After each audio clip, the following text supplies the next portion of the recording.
com o coração cheio de alegria por estarmos participando e termos o privilégio de estar nessas comemorações do 6º aniversário desta igreja, aniversário de fundação, e também celebrando 9 anos, porque ela subsistiu durante 3 anos como congregação. Nós estamos aqui com os irmãos, tendo o privilégio também de compartilhar a palavra de Deus nesta manhã. Eu pediria que abríssemos as nossas Bíblias no livro de Isaías, capítulo 6. Isaías, capítulo 6. Considerando não somente a ocasião que estamos vivenciando de ação de graças, mas considerando também a proximidade do aniversário da Reforma, que será no dia 31 deste mês, nós decidimos, pedindo a orientação do Espírito Santo de Deus, de trazer uma meditação sobre a expressão somente a Deus seja a glória, que é um dos pilares da Reforma do século XVI e uma daquelas lembranças constantes na vida, nas mensagens e nas ações desta igreja, tenho certeza.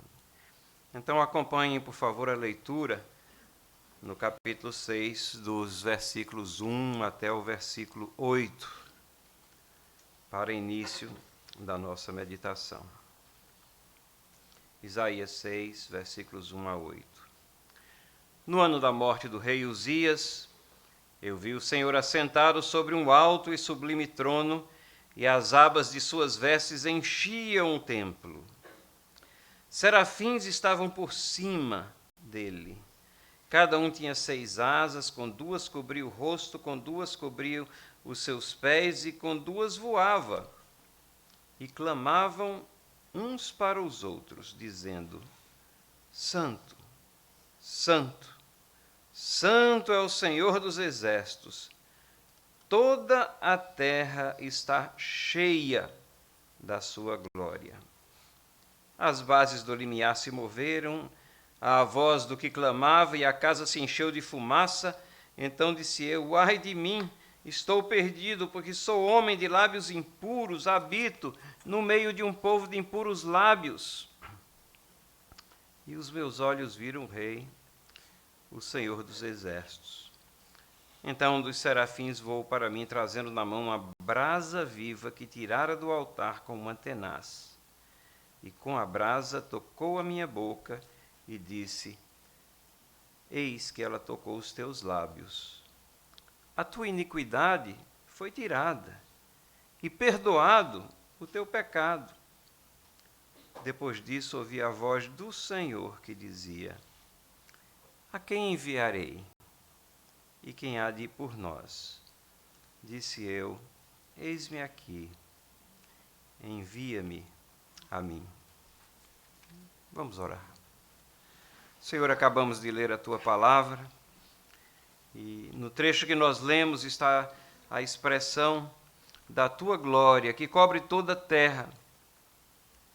E ajude-nos agora nessa manhã a atentar para o significado dessa expressão, para ter a compreensão do que significa, Senhor, essa glória, do que significa nas Escrituras, mas essencialmente do que significa para nós, do que tu tens a nos falar nessa manhã. Perdoa os nossos pecados, Senhor. Nós também somos de lábios impuros e habitamos no meio de povo de impuros lábios. Mas graças ao Senhor nosso Deus, que pela ação do Espírito Santo em nossas vidas e pelos méritos de Cristo Jesus, nosso Senhor, nossos pecados são perdoados, e tu nos recebes ao ponto em que nos chamas para sermos cooperadores teus na gloriosa tarefa de proclamar e disseminar o Evangelho Salvador de Cristo Jesus. Orienta-nos, em nome de Jesus. Amém.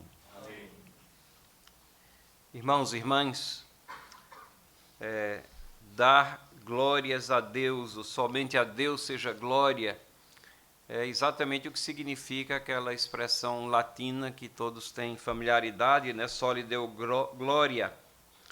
Somente a Deus seja glória. Essa foi uma das doutrinas resgatadas pela Reforma do século XVI. E como nós vamos verificar, existem bases bíblicas e raízes bíblicas para esse conceito. Não é apenas um pensamento que surgiu entre os reformadores, mas como tantas outras doutrinas que afluíram na Reforma, nós nos achegamos a ela porque eles conseguiram remover o entulho da tradição humana que havia suprimido a verdade da palavra de Deus. E eles, como garimpeiros, foram removendo essas tradições para chegarem ao âmago, ao ouro precioso contido nas Escrituras, e nos apresentar e apresentar ao mundo pela providência de Deus, e nós somos frutos dessa reforma do século XVI e do trabalho dos reformadores, doutrinas tão preciosas que não foram formuladas ou inventadas por eles, mas que estavam presentes na palavra de Deus e simplesmente esquecidas. Nós queremos, nessa manhã, verificar exatamente o que é que significa esse conceito, mas, essencialmente, queremos saber como é que podemos aplicar isso. O que significa, na prática, essa afirmação? Como é que a nossa vida deve ser vivida perante essa realidade e dentro de uma perspectiva de glorificação a Deus? Tudo para a glória de Deus. Somente a Deus seja glória. Só lhe deu glória. Tudo isso significa conscientização plena da preeminência de Deus como soberano criador do universo. E uma vida, a minha, a sua, na qual Ele ocupa o ponto central de todas as nossas ações e todas as nossas análises que nós fazemos do mundo que nos rodeia. O ensino transmitido nessas palavras é de que Deus, sendo o centro, fonte, origem de todas as coisas, Ele é digno de receber toda a glória. Esse é exatamente o nosso tema. E essa expressão, ela se junta àquelas outras 4, né? Somente a glória de Deus como propósito de vida. Somente a Escritura como fonte de conhecimento religioso. Somente a fé como meio de salvação. Somente a graça como fonte de salvação. E somente Cristo como base da nossa salvação. E os reformadores, ao se agregarem a esses pilares e apresentarem eles em seus escritos, eles estavam ali olhando ao seu redor e julgando todas as coisas sob o prisma da palavra de Deus, principalmente em oposição à Igreja Católica, que glorificava ídolos, glorificava imagens. Protestavam também contra a glorificação do ofício do papado, da hierarquia da igreja. Contestaram a glorificação de Maria, que ainda sendo abençoada, bendita como a palavra de Deus nos diz, mas não é substituta do mediador, não é intermediadora dos nossos pecados junto a Deus. Nunca foi elevada acima de Cristo, como na história ela terminou sendo. Com a afirmação de que a glória é devida somente a Deus, o propósito, então, da nossa vida foi colocada pela fé reformada com clareza e com precisão bíblica. Todos têm um propósito de vida. Na realidade, todas as coisas foram criadas com um propósito. A história tem um propósito e não se desenrola ao acaso, ela se desenvolve nos propósitos de Deus. E esse propósito global de todas as coisas é exatamente a glória de Deus. E havia a necessidade, sim, de se resgatar esse conceito, essa doutrina por ocasião da reforma. Tudo para a glória de Deus deveria, na realidade, ser o moto da nossa vida. Mas o que é glória? Nós falamos, às vezes, tantas vezes, essa palavra, ela não é estranha ao nosso vocabulário. Na realidade, dentro do evangelicalês, muitas vezes a gente ouve, glória, né? E as pessoas proferem a palavra, às vezes querem dizer que bênção, às vezes não querem dizer nada, é apenas uma interjeição vocal, e aí é pior ainda. Às vezes é um termo resumido para dizer: eu dou glórias a Deus por aquilo que Ele fez ou está fazendo por mim. Mas a gente precisa de uma definição bíblica. A gente precisa ir às Escrituras para compreender e apreciar a extensão do que significa glória. A palavra no hebraico, kabod, ela tem o sentido de peso e, ao mesmo tempo, de esplendor. A palavra no grego, doxa, e daí nós temos as nossas doxologias, né, que são hinos e louvores que glorificam a Deus, poemas de glorificação, traz a ideia de dignidade, de honra. Quando esse conceito é utilizado em referência a Deus, nós usamos tanto o substantivo glória como a forma verbal glorificar, glorificar a Deus. Então, o substantivo glória, ele é semelhante à honra, mas é mais do que isso. É uma expressão que indica a manifestação externa dos atributos de Deus. Na medida em que Deus demonstra nos seus atos, nas suas ações, a sua bondade, o seu poder, a sua justiça, a sua misericórdia, qualquer dos seus atributos, quando qualquer dos seus atributos é manifesto no universo, a glória de Deus é revelada. Todos os atributos de Deus revelam e irradiam a sua glória e honra. E essa glória, ela expressa exatamente a singularidade do nosso Deus. Ele é único, ele está acima de tudo e acima de todos. Apesar de nós termos sido feitos à sua imagem e semelhança, nós não somos deuses. Nós não somos o centro de todas as coisas. Existe sim um grande abismo de essência entre a nossa humanidade e a divindade de Deus.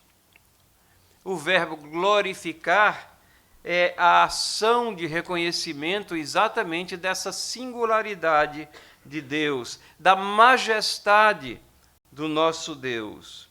E esse reconhecimento, ele é prestado, advindo de dentro do nosso ser, prestado em palavra e em música. Declarações de quem Deus é e de quem somos nós. Quando nós nos reconhecemos quem nós somos e do que Deus fez por nós, nós estamos reconhecendo a glória de Deus. E é interessante que até sem palavras, essa glória também é manifestada pela própria existência da criação física, como nós temos, no Salmo 19. Os céus manifestam a glória de Deus, a sua criação é uma expressão da glória de Deus. Leis que regem essa criação, essa existência da criação física que é sustentada por aquilo que o homem descobre na criação e que formula como sendo leis físicas ou químicas, como as coisas se trabalham e atuam conjuntamente, e que está expressa nesse salmo. Mas o salmo vai além e mostra que existe uma lei maior, uma lei que é preciosa, que é mais doce do que o mel. E é exatamente no reconhecimento de que há uma lei moral que permeia toda a criação, é nas ações das pessoas, na observância dos princípios e preceitos que emanam do nosso Deus, na obediência a essa lei que é mais doce do que o mel. É exatamente nas ações nossas que nós reconhecemos a glória de Deus e adoramos a Ele. É aí que a glorificação encontra a mais profunda e verdadeira expressão. E tudo isso está fundamentado, muito bem fundamentado nas Escrituras. A palavra de Deus diz em Números capítulo 14, versículo 21, toda terra se encherá da glória do Senhor. A finalidade da história e da criação de todas as coisas, das pessoas, está expressa nesse versículo. A glória do Senhor enchendo toda a terra.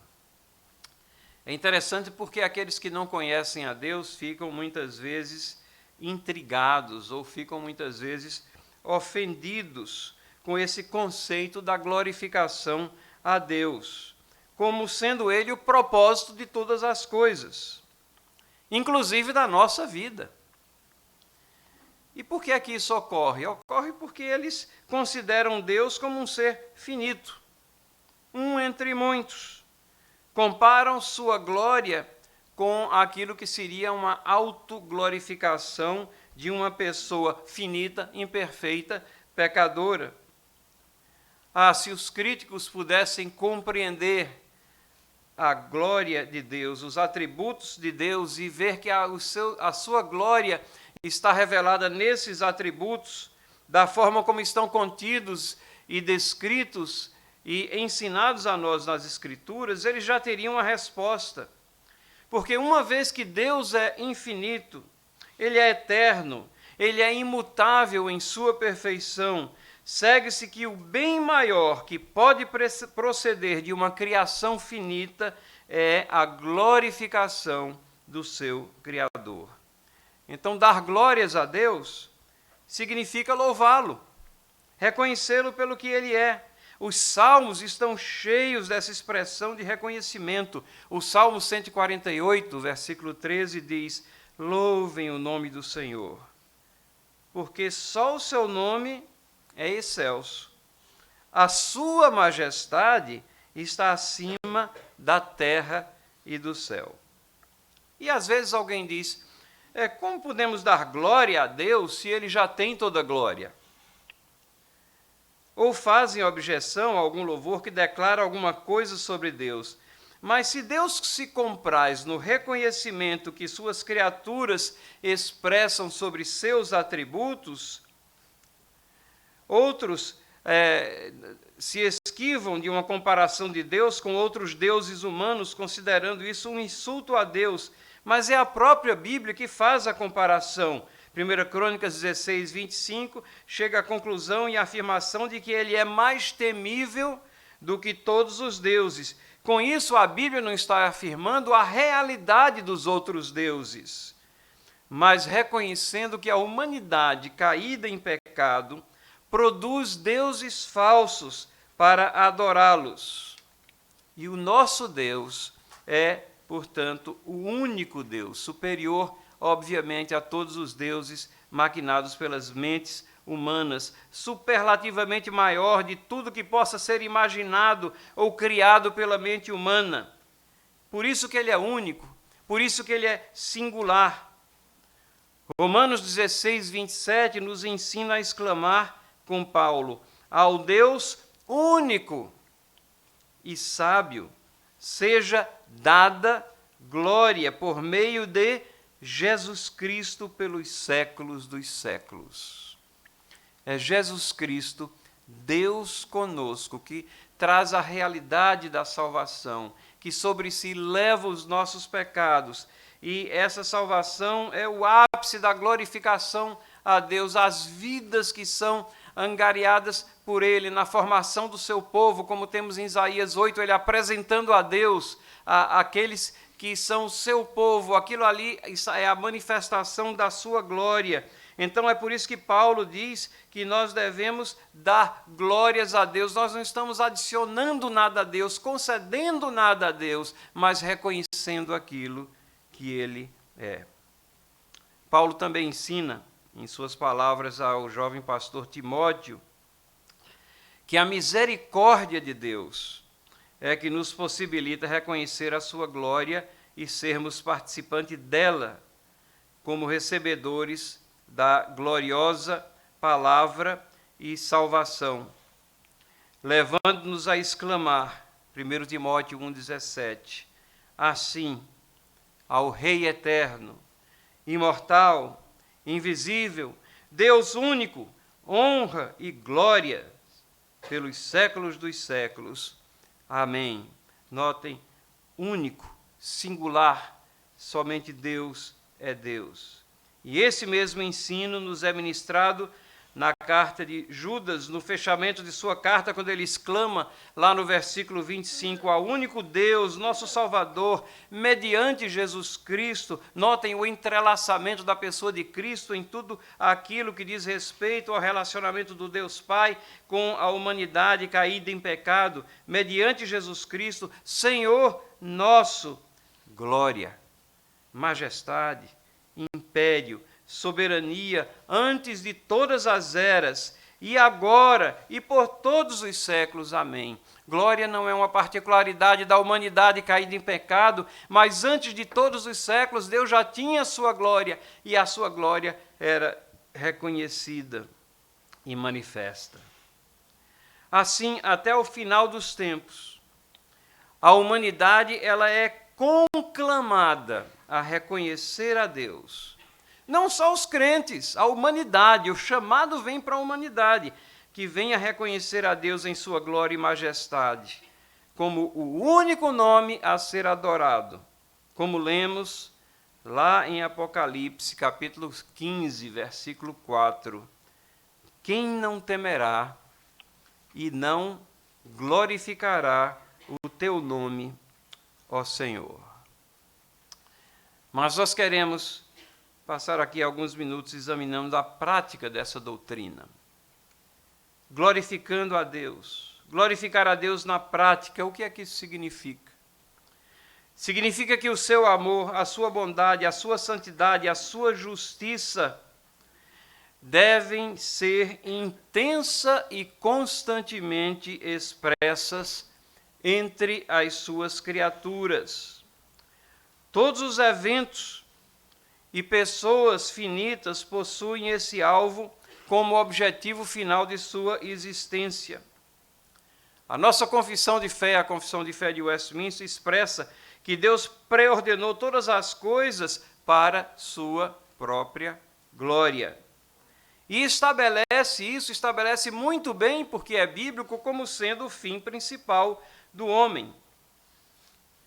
E à primeira vista a gente pode pensar que essa glorificação significa participação intensa nos cultos, nos trabalhos religiosos da nossa igreja. Mas o conceito é bem mais amplo do que isso. Quando nós aceitamos e compreendemos o mandamento divino expresso lá em 1 Coríntios 10, 31, fazei tudo para a glória de Deus, nós estamos nos enquadrando nesse propósito bem abrangente, mais alto e mais nobre que a mente do homem pode conter. O nosso esforço deve ser, então, exatamente praticar essa convicção em todas as nossas ações. Os nossos corações, eles devem entoar com alegria, com gratidão, a canção dos serafins: Santo, Santo, Santo é Jeová, o Senhor dos exércitos, toda a terra está cheia da sua glória. Conscientes de que o próprio Deus preserva a sua glória, é Ele que preserva a sua glória. Lá em Isaías capítulo 48, versículo 11, nós lemos: a minha glória não darei a outrem. E verificamos que as formas práticas nas quais essa glorificação encontra expressão de vida. Sabemos que vai existir uma ocasião em que todas as nações o reconhecerão e o glorificarão, como está lá no Salmo 86, versículos 9 a 10. Todas as nações que fizeste virão, prostrar-se-ão diante de ti, Senhor, e glorificarão o teu nome, pois tu és grande e operas maravilhas, só tu és Deus. E foi o próprio salmista que verificou que essa glorificação não podia ser apenas uma expressão de esperança escatológica, não é somente alguma coisa que a gente olha para o futuro, relacionada com os últimos tempos. E também não podia ser algo que fosse refletido apenas em meras palavras. Essa glorificação tem que se manifestar no dia a dia, no nosso caminhar, na nossa vida. E ao mesmo tempo em que ele olha à frente e ele vê essa situação onde todas as nações que foram feitas por Deus vão vir, vão prostrar-se diante dele, vão glorificar o seu nome e vão dizer: só tu és Deus. Esse reconhecimento que nós vemos lá no futuro. Na continuidade dos versos 11 e 12 desse Salmo 86, ele coloca um pedido muito pessoal e muito individual. Ele diz assim: ensina-me, Senhor, o teu caminho, e andarei na tua verdade. Dispõe-me, Senhor, o coração, para só temer o teu nome. Dar-te-ei graças, Senhor, Deus meu, de todo o coração, e glorificarei para sempre o teu nome. Veja, não é uma expressão apenas para o futuro, de esperança escatológica, mas o salmista reconhece: Senhor, eu preciso de ensino, preciso de aprendizado, eu preciso de me dedicar aos teus ensinamentos. Ensina-me. Precisamos aprender mais sobre Deus, precisamos ter a conscientização mais sobre nós mesmos, quem nós somos, como carecemos de Deus. Precisamos nos aplicar em conhecer mais as doutrinas da palavra de Deus, verificar a maravilhosa harmonia que existe entre elas, que revelam esse Deus soberano que é merecedor de toda glória. Ensina-me, Senhor. Essa deve ser a nossa oração também. Ensina-me o teu caminho, não o ensino que vai resultar numa prática contemplativa apenas ou meramente de exercício intelectual, mas o ensino que leva a um caminhar no dia a dia, nas agruras dessa vida, num mundo que é tenebroso.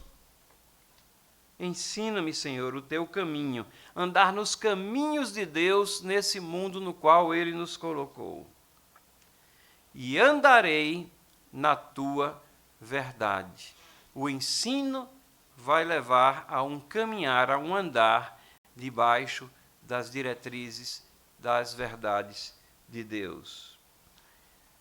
Mas o salmista também vê que o coração dele é enganoso e tem que estar disposto a isso.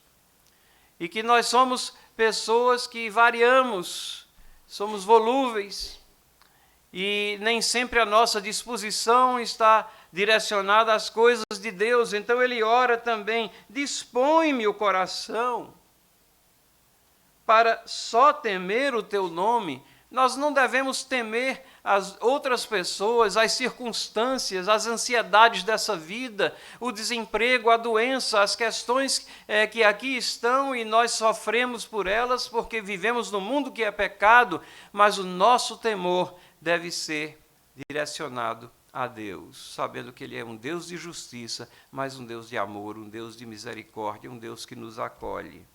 Dispõe-me o coração faz com que o meu coração esteja direcionado a isso, aberto a isso, às tuas palavras. E aí ele diz, dar-te-ei graça, Senhor.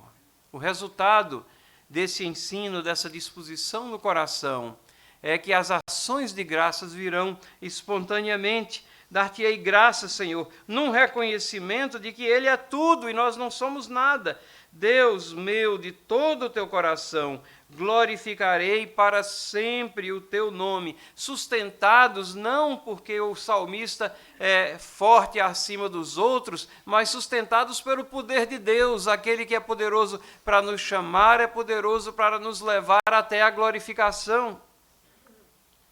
Nós temos que aprender que essa glorificação está, como diz o salmista aqui, intimamente ligada à ação de graças e ao que Deus tem feito por nós. A gente sabe disso, que nós desviamos os nossos olhos de Deus quando nos concentramos nos problemas que estamos passando e não na pessoa que pode resolvê-los ou nos ensinar a submissão, muitas vezes, a situações difíceis nessa vida. Mas quando nossos olhos estão fitos em Deus, quando nós sabemos que Ele é soberano, reina sobre tudo, a nossa vida está nas mãos dEle, o nosso destino está nas mãos dEle, o nosso caminhar pertence a Ele. Nós temos direcionamentos porque a Bíblia está aqui colocada em nossas mãos como sendo a carta que Ele nos escreveu para que saibamos todas as coisas necessárias ao nosso caminhar. A consequência disso é a ação de graças a Deus.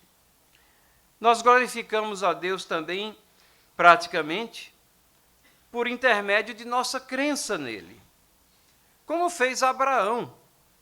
Lá em Romanos 4, 19 a 22, Paulo registra, indicando que Abraão não duvidou, por incredulidade, da promessa de Deus, mas pela fé se fortaleceu, dando glórias a Deus, estando plenamente convicto de que ele era poderoso para cumprir o que prometera, pelo que isso lhe foi também imputado para justiça. A justiça era de Deus.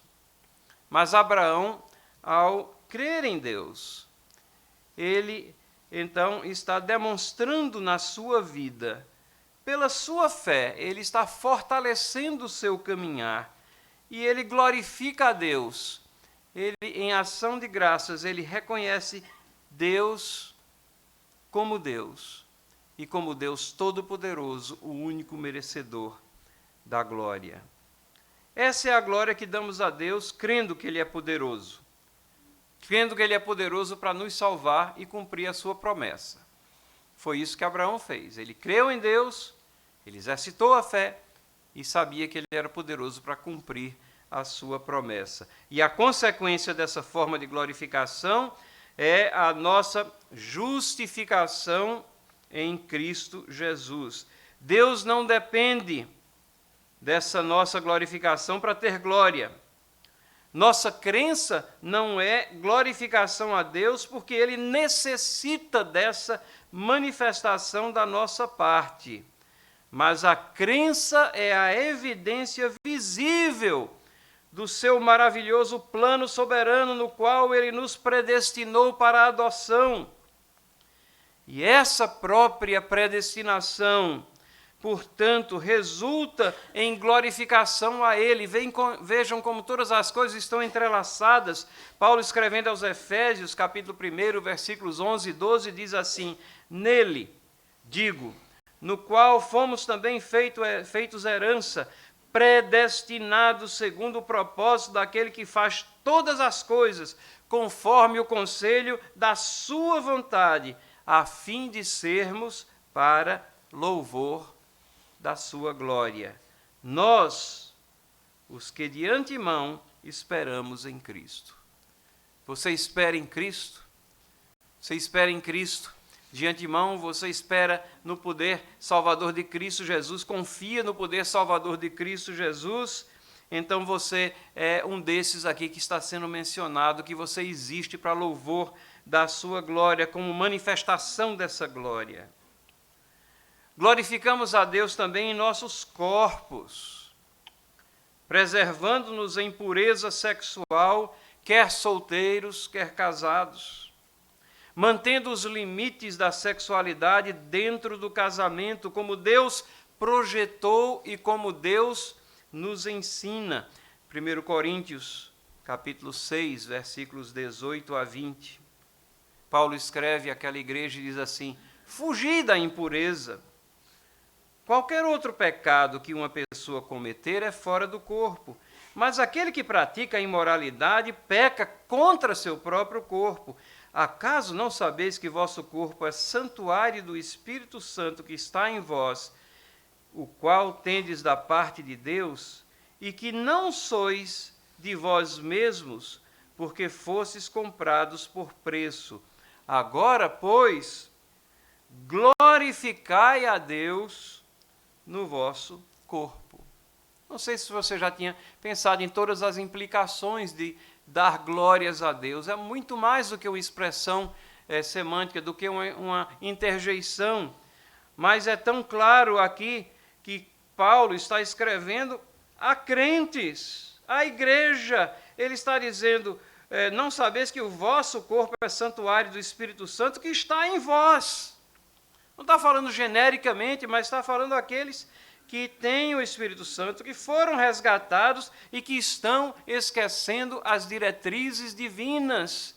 E ao fazerem assim, não estão glorificando a Deus em seus próprios corpos por um envolvimento com impureza ou pecado cometido dessa natureza.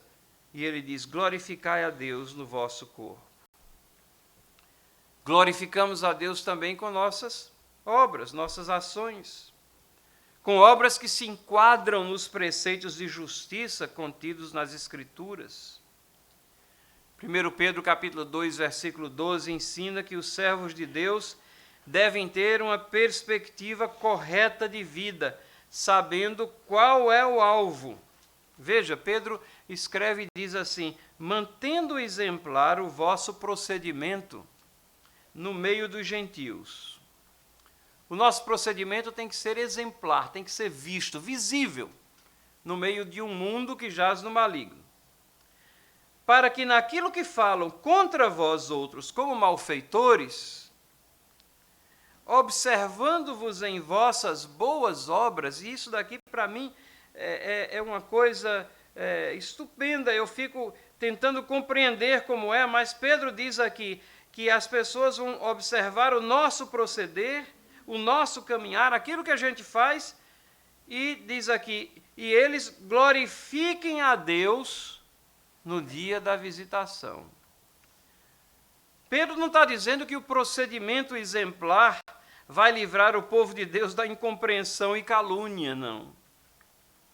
Mas ele está dizendo que as ações coerentes nossas, dos fiéis, vão deixar os inimigos sem muitas alternativas, a não ser reconhecer que os crentes, os cristãos, são maravilhosamente diferentes, pertencem a Deus. E isso vão ver como consequência das nossas ações, na medida em que elas reflitam os princípios de honestidade e justiça, os atributos de Deus nas nossas ações. E Deus é glorificado até pelos infiéis. Numa era que nós vivemos em que os cristãos são vítimas de um complexo de aceitabilidade social. Nós queremos ser aceitos na sociedade. E isso leva a uma busca para ser igual aos demais, em vez de diferentes. A palavra de Deus diz que nós temos que ser diferentes. Porque se nós não formos diferentes, cada vez mais nós vamos deixar de ser sal da terra e luz do mundo. E essas palavras devem servir de sóbrio lembrete da nossa finalidade aqui na terra. Glorificamos a Deus também através da nossa participação e integração na Igreja de Cristo. Porque é na igreja que nós vamos encontrar a maravilhosa sabedoria, meio de comunhão. Paulo nos instrui que a permanência em firmeza de fé nos faz participantes da glória de Cristo através da igreja. Lá em Efésios, capítulo 3, versículos 10 a 13. Ele diz: pela igreja, a multiforme sabedoria de Deus se torne conhecida agora dos principados e potestades nos lugares celestiais, segundo o eterno propósito que estabeleceu em Cristo Jesus, nosso Senhor, pelo qual temos ousadia e acesso com confiança mediante a fé nele. Portanto, vos peço que não desfaleçais nas minhas tribulações por vós, pois nisso está a vossa glória. Paulo está ensinando à igreja aqui que ela possui a multiforme sabedoria de Deus em seus ensinamentos. Esses devem ser conhecidos. E os principados e potestades dos lugares celestiais vão conhecer que o reino de Deus está avançando aqui na terra pelo avanço da igreja, a igreja triunfante, segundo um propósito que foi estabelecido em Cristo Jesus. E é por isso que nós temos ousadia, e é por isso que Paulo tinha ousadia e confiança mediante a fé nele. E isso serve para que nós não venhamos a desfalecer pelas situações e tribulações que atravessamos nessa vida, ou na nossa própria vida, ou com a vida de queridos irmãos, como era o caso de Paulo também aqui, que sofreu muitas perseguições, mas enquanto sofria perseguições, ele conclamava os demais irmãos a estarem fortalecidos. Então, irmãos e irmãs, concluindo, as palavras de Paulo, sob a inspiração do Espírito Santo, em Romanos 11, 33 e 36, elas expressam o máximo da nossa glorificação a Deus, por tudo quanto Ele é e por tudo quanto Ele nos fez. É aquele hino maravilhoso, por inspiração do Espírito Santo, que Paulo registrou aqui, Romanos 11, 33, 36. Se você tem a sua Bíblia, leia comigo. Romanos 11, 33 a 36.